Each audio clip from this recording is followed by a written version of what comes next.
Welcome to Inside Culture Season 3. I'm your host, Melody Thomas, and this is my co-host, NEP592. Now, we are so excited for this new season. We've been waiting for a while, but we wanted to start this off a little bit different, and we wanted to look at Guyana and its culture and where we're headed in the future. So culture is always changing, but where are we headed right now? Now, today's focus features a cross-generational roundtable that brings together young innovators and seasoned cultural icons to envision the future of Guyanese culture in art, music, film, technology, and identity. So, of course, we had to handpick some of the best innovators in their fields right here on Inside Culture. So we're going to introduce them like this. Tristan is our web creator. Say hi, Tristan, to the camera. Hi, everyone. So nice to meet you. Second, we have Big Red, who's an artist. Well, everyone knows Big Red. Like, she's a veteran in the business. So queen. Okay. And we also have Miss Karen Abrams, who's from STEM Guyana, one of the directors. Is that right? Yes, the director. The director. All right. And then we have Matthew Jeffrey, who's influencer and designer. Awesome.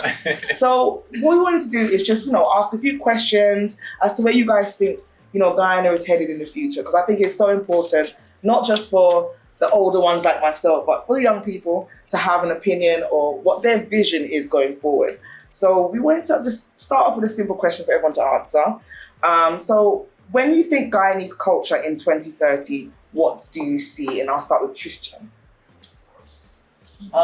2030. That's a lot of people think 2030 is like really far away. It's very close. Yeah. Everything's moving at like a really fast pace right now. AI technology, designing everything is like getting way faster. I think Guyana is catching up as a third world country with a lot of first world countries.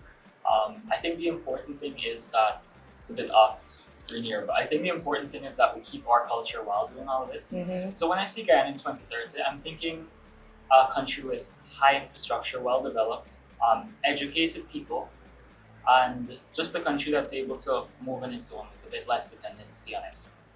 So I totally agree with everything you say there. Karen, what do you think of that? I think I like that vision. I have a vision for 2030, but that vision requires our young people to be prepared today. And unfortunately, a good half of our young people drop out of the school system. Yes. And I think it's important that we find ways to bring them back in and to make them competitive. Our population is so small that we can't afford to lose not one of those young people. Everybody needs to contribute. Yeah. So the vision I have is that we use technology to help to meet our young people where they are. Whether they drop out in the second, the third, the fifth, the 10th.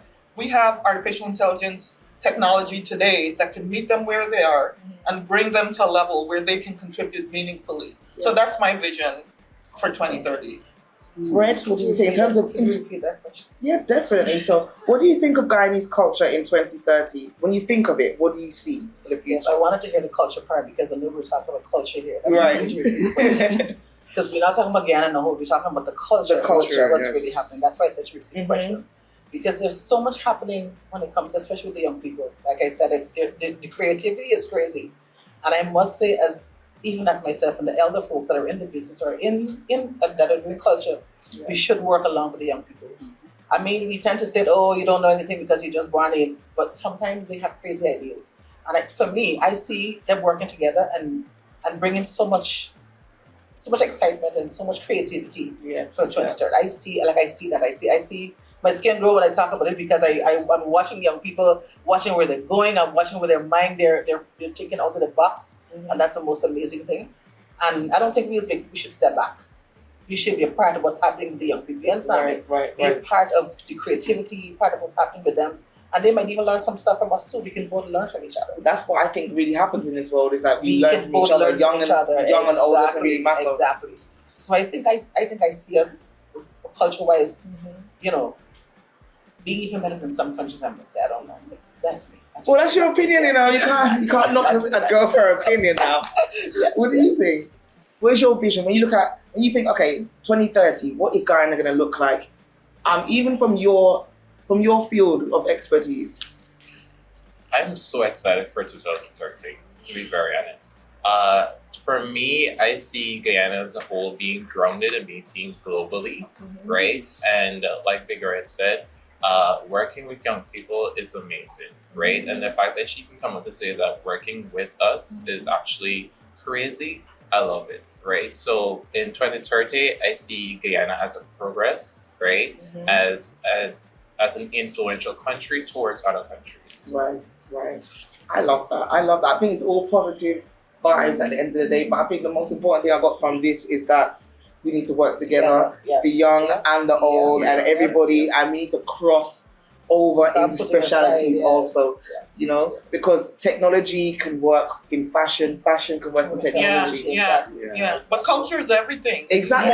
It's more than it's education, it's technology, it's. But that's why I wanted to have this conversation, because a lot of people think culture, but what does culture really mean? Yeah. Culture is your music, it's your art, it's your fashion, it's your tech, it's your mind. It's who you are. It's just who you are as a person Yeah. within this society. What do you think? Yeah, I definitely agree with all that you said as it relates to what culture entails. And, you know, my vision for Guyana, hopefully, is to see us, you know, with a unique identity as it relates to those aspects of our culture, you know. In 2030, the world must be able to look at Guyana and see that we have our own unique music, we have our own unique fashion. And, you know, even when we look at the other creatives among us, you must be able to identify this is a piece of work that is associated with Guyana, because, you know, we have established ourselves so well and established that identity so well. I love that. I think this is such a needed thing. Yeah. I know you were like saying yes, because you totally agree. Now our work should speak for itself. People must look and say, okay, they don't have to ask, oh, that's from Guyana.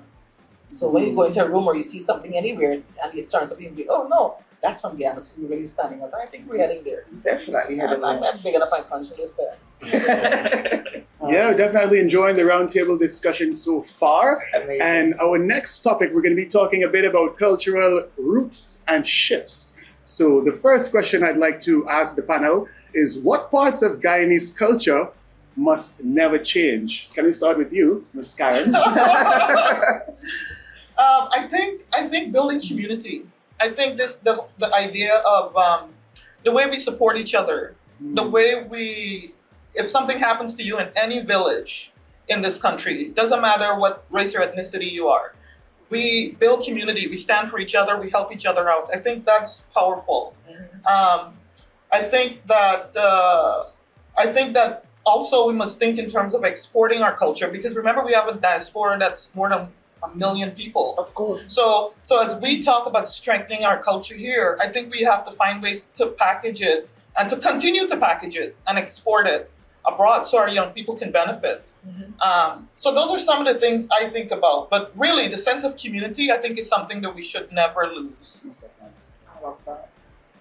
And just to add to that a bit, you know, we grew up hearing that it took a village to raise a child. Yeah. And I think, you know, one of the things that we should never stray away from is as it relates to how we discipline our children and how we raise our children as a nation.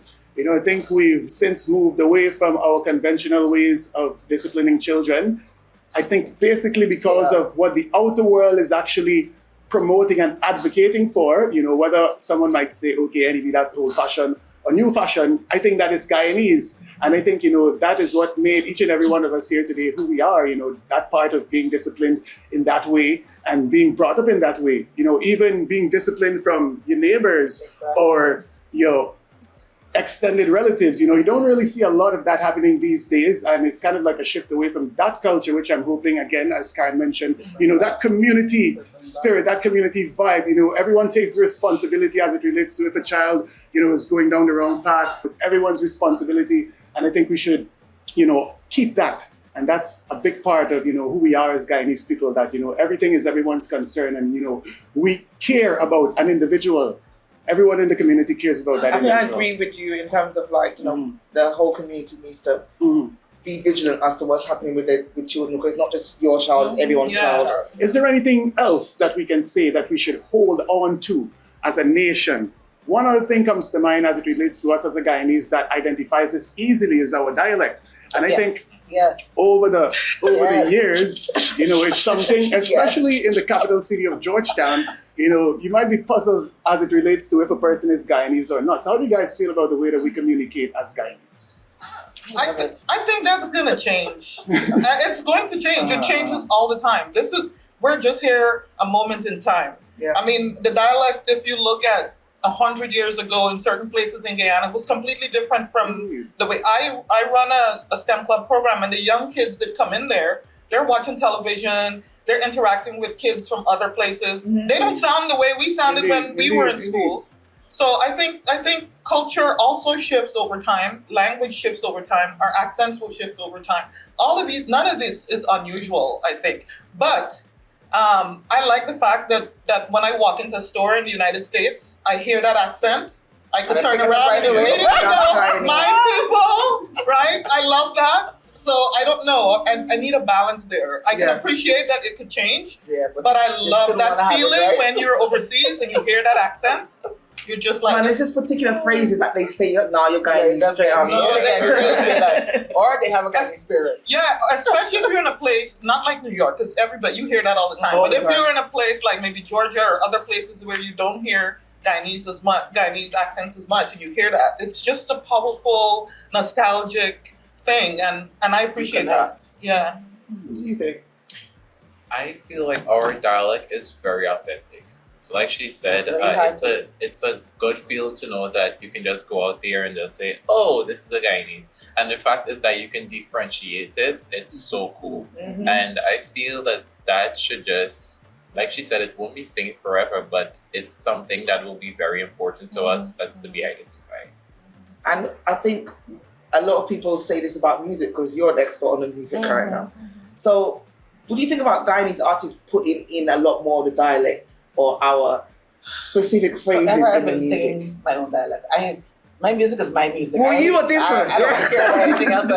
Once I was in the States, and the guy said, you guys stop singing about Guyanese things on me. He was up the road, down the road, and I was like, listen, if I gotta make it without singing about Guyanese and singing like a Guyanese, me gonna make it because I was a Guyanese. And I was on a train once, and I was talking about dialect because I was talking to this guy in the train. He's like, oh, where are you from? I'm from the Caribbean. He said, well, she said, I can't pick up your accents. I said, Guyana. He said, but you're not sounding like a Guyanese.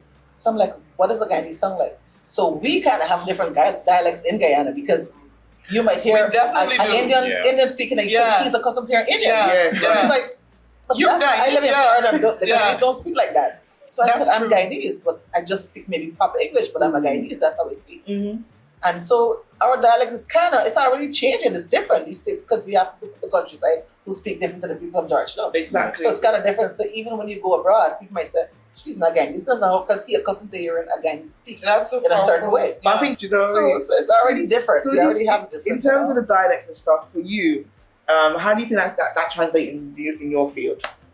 Well, technology is like plain words, a lot of it. If you're going to do something like maybe advertising, you kind of need to know the people you're going to reach out to. Right. So in terms of researching, you have to know what dialect they speak. Again, this is a very tricky question.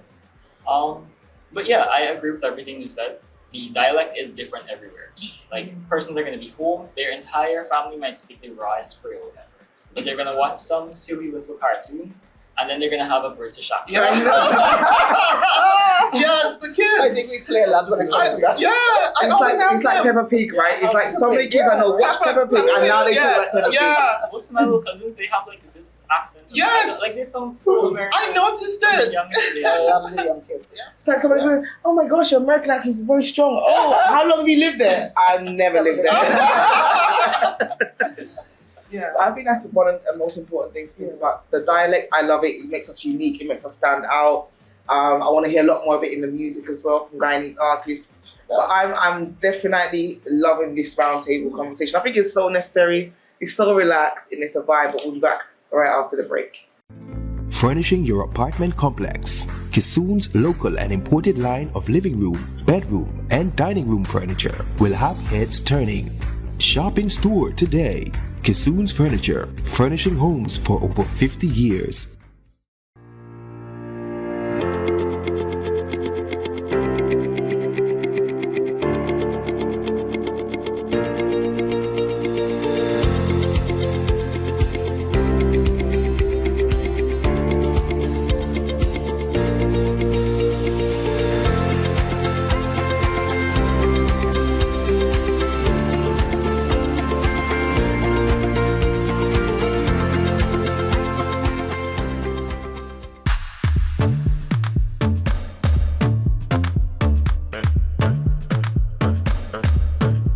welcome back after the break. We are here having our panel discussion about what we think Guyana will be like in 2030. Now, that sounds like it's far away, but it's only 5 years away. Less than 5 now. So we got a lot more to discuss, but we're going to head into this special topic that I like in particular. This is more about technology and the arts. So I want to ask the panel, how do you think AI, streaming, and social media will change storytelling and entertainment? And we'll start with you because you laughed. Okay. For me. Anyways, I think AI is really good if you use it properly. I think it could work in every industry, every vertical. If you're a designer, you could use it to design. There is AI in literally everything. If you're using Figma to design or whatever other tool you might be using to design, you can have it. Instead of like creating your own mock-ups yourself, now whenever you put in something, you could dash your logo in it. Immediately you could have something to show the client, the customer, whoever. If you're doing news even, or transitions, video recording, stuff like that, you don't have to go and get a drone and fly it in. You can take a photo of whatever you have, and you can just be like, okay, make this look like this, and then transform it. So you don't use AI fully. You do not. If you use AI fully, you remove the culture. Correct. So you have to mix it with what you already know, what you already have. Yeah. And yeah. I think it's going to propel society, and I think that you can't really fight it. You could hate some things about it. I definitely hate lots of things about Me it. too. As much as I, utilize it, it's good and it's bad. It's kind of like, they say it depends on whose hand it's in. It could be good or bad. Yeah. I love everything good about it. I love the stage it's at right now, where it still takes a bit of intelligence to use it. You can't just use it just like that. A lot of people think that you just put one prompt in something and you got it. You can't ever get it right. Correct. You got to put a whole... You have to know what you're doing. For example, I can't just use AI and create like some crazy, some crazy motion graphic or something. I have to have experience. So there's something that people are saying now. A lot of people are in fear that they're going to be replaced by AI. You're not going to be replaced by AI. You're going to be replaced by somebody that's using AI. Right. In terms of streaming, that's a bit of a controversial topic. It depends. In Guyana, you don't really make a lot of money off of you're not really, because you're in a place where there's not a lot of globalization going on. If you artist something out of 2 weeks, you're not going to really get money from doing streaming a lot. You're not going to make money from streaming on YouTube. But there's ways, but I don't think it's the most efficient thing for someone. I also think next thing would be youth. A lot of youths are watching a bunch of streamers these days, and they're wasting a bunch of hours on it. You can watch people you can enjoy, but you have to remember that you have to live your life as well. You're not just living your life vicariously through someone else. And they got to remember that a lot of these streamers that they watch on TikTok and Twitch and all this, they are monetized. They make money from doing this. But in Guyana, we still can't monetize TikTok. We still can't monetize our YouTube channels. So what we do it for? The only good part about that is that we don't make YouTube ads. But at what cost? Exactly. At what cost? What do you think in terms of using AI and design, and how do you think that's going to develop, in terms of your craft here in Guyana? Me personally, it is a preservation for me, right? I've used AI before. It's amazing, right? And it helps me a lot, but I don't let it take over my ability to do what I want to. Right?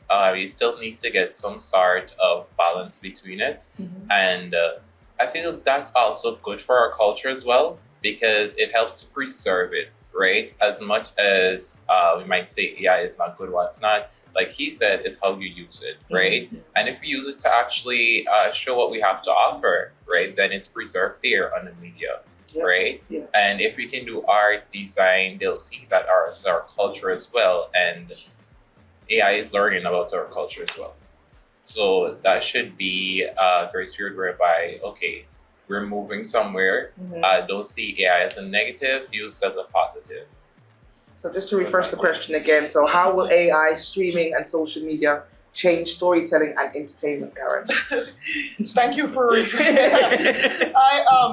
A project that I had in mind for years, more than 20 years, as my children were growing up in the United States, I wanted to be able to share with them stories about Guyanese history in digital form. And I tried with this. This is an idea I recruited and tried and recruit for the United States. It took so long. And today with artificial intelligence, it's something that we're actually going to work on. I think that those 1.5 million people in the diaspora, those children should know stories of our culture. Of course. They should know the people who came. Yeah. But in today's format, in digital animated format, those are stories that you pass down. It connects you back to the homeland.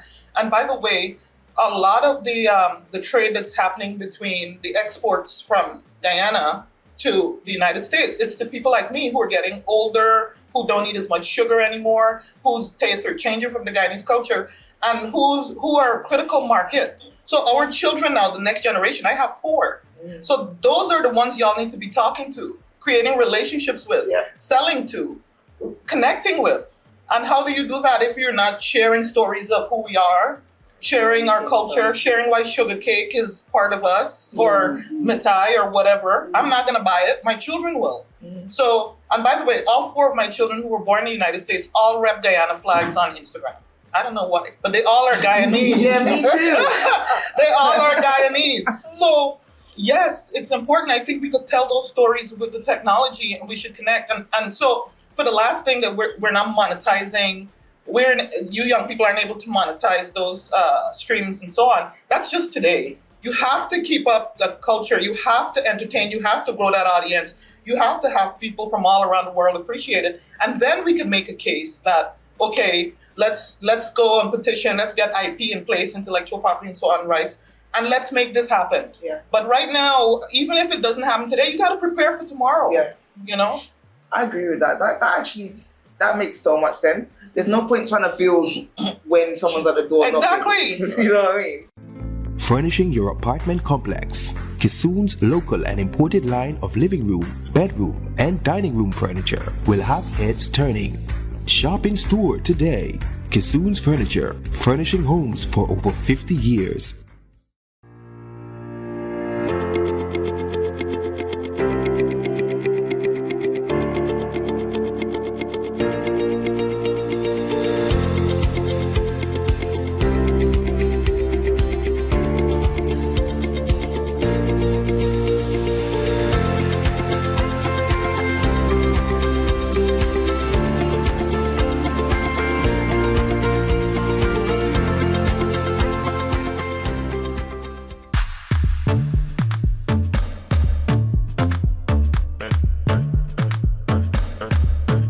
So my next question to the panel, how can Guyanese creators compete globally while staying authentic? But everyone's brain is Sound like going. you have an answer. He's a lawyer. He always has an answer. I beat around the bush. You could be around the bush. That gets I me caught. think the main thing is be your authentic self. Be creative with your authentic self. We have a thing about copying because we think that copying is gonna get us more. People want to see different, and we have to understand that people gravitate towards different. And be creative with what you have, with what God bless you with. You be creative. You have AI now. There's so much that you can get from it that you can, of course, don't get lost in, and then just have AI. Because some people know everything's AI. Don't get lost. Let it inspire you. Let it inspire you. Yeah. But then don't let your creativity run wild. Be your authentic self. You're one of one. Well, in my case, I'm one of two because I'm a twin. What do you think? Okay, well, I don't see myself as competing with anybody. There you go. I love designing and styling. I'm just here in my own corner, just doing what I have to do, and I'm even amazed by what I do. There you go. So me as a Guyanese, sometimes I try to read myself through that. We have other designers that is doing a phenomenal job, right? Putting our culture out there through designs, it's amazing. And I love the scent of that. I honestly love the scent of that. Definitely. I think being an authentic self in fashion is Yeah. so needed. Like, there is nothing like authentic African fashion. There's just nothing like it. Do you know what I mean? Yeah. So we have to make sure that we don't compete, but we can still stand up and say there's nothing like Guyanese fashion. There's nothing like it. Do you know what I mean? That is what we're looking to do right now. And I think a lot of times in your mind, if you do something, you think in your mind, oh, people are not gonna like this. Just throw it away. Because trust me, somebody's gonna like it.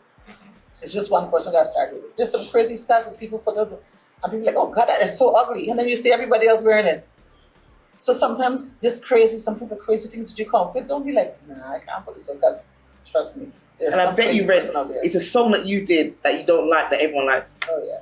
Of course. And you're gonna sing it for the rest of your days. I love that song. No, I love that song. Oh, okay, That's okay. song you love, I love. Okay. There's songs, there are like 2 songs, but people like it. Yeah.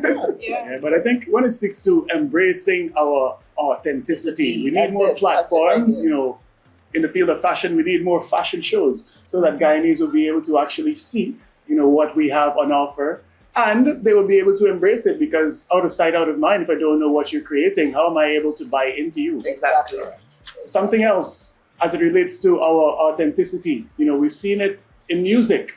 One of the creators of a musical genre in this part of the world, Eddie Grant. Yeah. The genre of ring bang, it's actually labeled, cited as an official genre of music created by Eddie Grant. I didn't know So that. Yeah, yes it is. most definitely it is. And he's one of a few persons from the Caribbean. Jackie Opel of Barbados, he's accredited with being the founder of Spooge, and Ras Shorty I, he's accredited with being the founder of Soca. But in terms of what Eddie Grant did for us, it was just embracing his authenticity, understanding very well that my music, it doesn't sound like anything else. It That's doesn't right. feel like anything else to me. So I have to label it as something different and something that is unique. And even one of the newer artists, the Gucci Boss, he's now pushing for something called sport in time music, which I think is excellent because he's also saying that the type of music he's creating as an artist, it is unique. It's not soca, it's not dancehall, it's sport in time music. So who knows if he himself will be able to be accredited as being the founder of a new genre, never but know. that's what we need. As it relates to Okay, preserving that authenticity, that's what we need. Awesome. That is so amazing. I know that Gucci's out there like punching the sky. Like, yeah, thank you for picking me up. But you know what? Yeah. That is so true. And we need to get behind people, especially Guyanese, who are pushing authenticity and the culture. Guys, I mean, I truly enjoyed this conversation. I think we could talk forevermore. I know, right? And more expanding. But I think we had very key people on the panel today, people that had very great things to say. And I just wanted to leave with a final thought. What legacy do you want to leave behind as a Guyanese, Karen? I want to be able to work on an innovation in education that allows me to scale. Scale means to meet young people everywhere across the country. Scale improvements, scale enhancements in education. And I want to figure out how we do that because in our context, in our country, there's a shortage of teachers, there's a shortage of trained teachers, there's a shortage of schools, there's a shortage of all these different things. But every single day, our young people are getting older, they're missing opportunities, some of them, right? And so I want to be able to work with the ministry, with all stakeholders to create a solution that could scale across the country and give every child the opportunity at a top quality education. And I think that's just the foundation. From there, they can do whatever they want. They can do arts, music, technology, medicine, anything. But you have to have a foundation or else you just lose half of your young people every 5 years. And that's just unfair. So that's kind of my vision. Awesome. Tristan, what legacy do you want to leave behind as a Guyanese? When I was a girl, I think it starts young. And I completely agree. When I was growing up, from the age of 7, my memory goes back all the way. I have memories from 2010. I was born in 06. My memory goes all the way back. And I remember growing up, this thing, the children are the future, all of that. And in my mind, I'm like, everyone around me is really cool. I really hope that by the time I hit 18, 19, I don't see certain things in the streets. I don't see things like catcalling, stuff like that. All those things that you just don't want to see. Things that you'd like to see your country better. So I think it starts early, and I think it's really admirable that you want to start early. And I think that the kids are indeed who we need to target. And also the adults as well, but it's a bit hard to teach our old age. No offense. None All taken. of you. None taken. But the legacy I want to leave behind, I think Guyana has a lot of room for improvement. I think that people realize this, but they don't act on it. I like working, I like building things, and I'm hoping that I'm able to build something sustainable. There are a lot of room for improvement in this country. There's a lot of room for improvement. I can't go into details because there's a bunch of stuff I want to launch next year. Everything I'm working on is stuff I want to launch. And the property rights thing. Yeah. Yeah.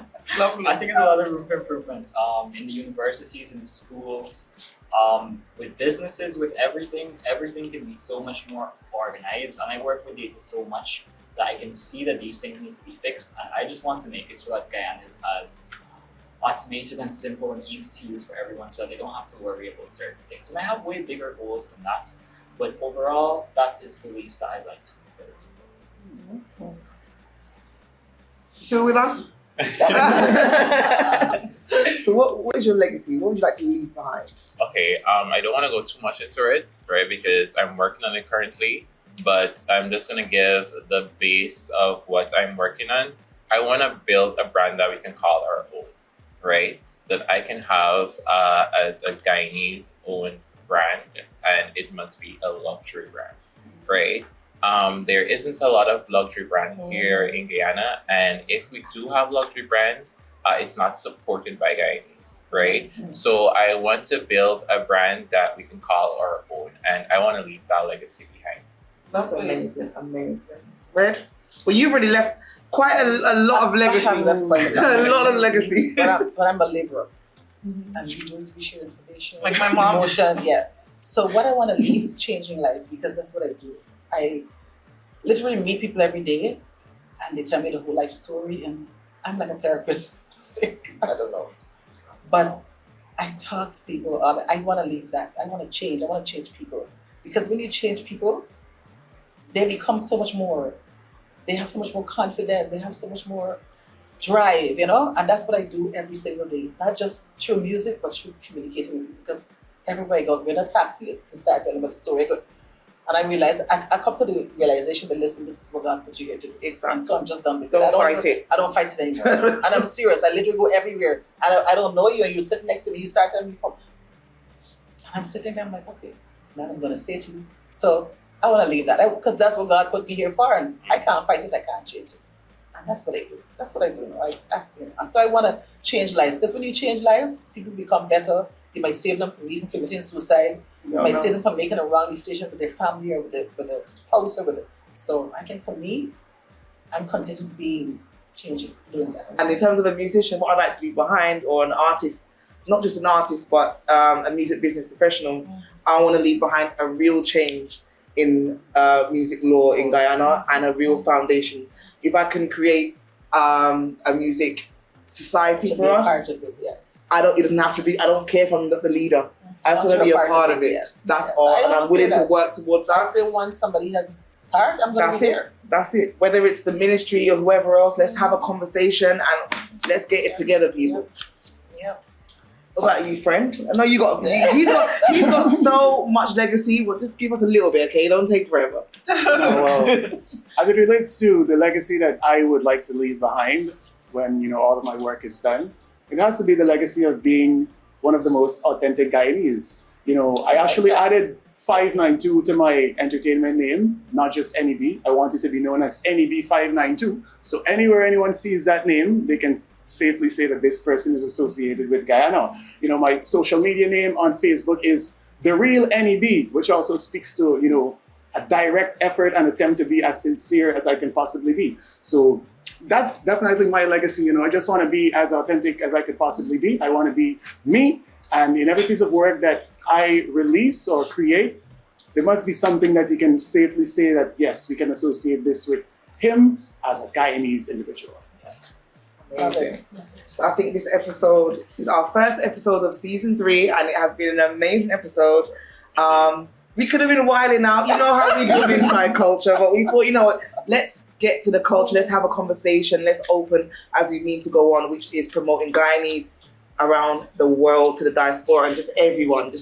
I want to talk about fashion, music, technology, law, just everything. What we got going on, creatives, that's what we want to showcase here on Inside Culture. And we're happy to have you with us.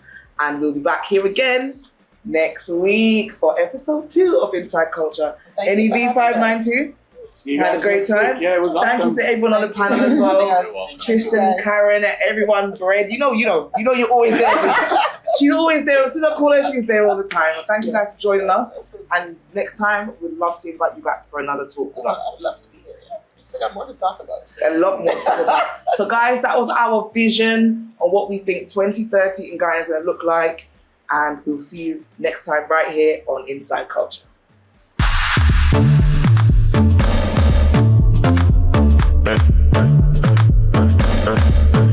Let's see.